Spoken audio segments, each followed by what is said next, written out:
Welcome to Samba Samba. Enjoy the video. Hello everyone.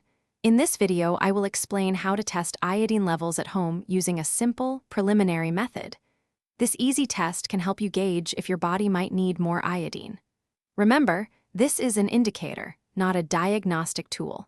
For any health concerns or a conclusive diagnosis, it is always best to consult with a qualified healthcare professional.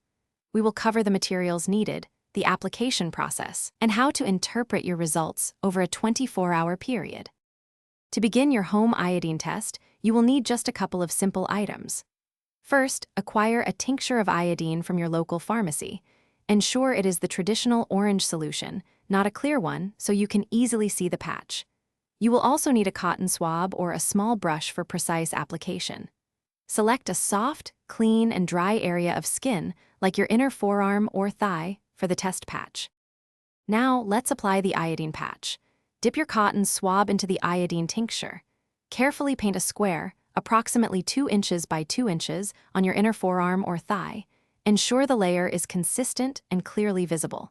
Let the iodine dry thoroughly on your skin to avoid staining clothing or bedding. This drying process usually takes a few minutes.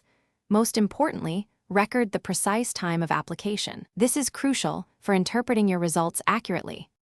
Interpreting your results is straightforward. Monitor the iodine patch every few hours for a full 24 hours. If the orange color is still clearly visible after 24 hours, it generally suggests your body has sufficient iodine. If the patch fades significantly within 12 to 18 hours, it might indicate a mild to moderate deficiency. A very rapid disappearance in less than 6 hours could point to a more severe need. Remember, these are general indicators, and professional medical advice is always recommended. Thanks for watching. Consider subscribing if we helped you.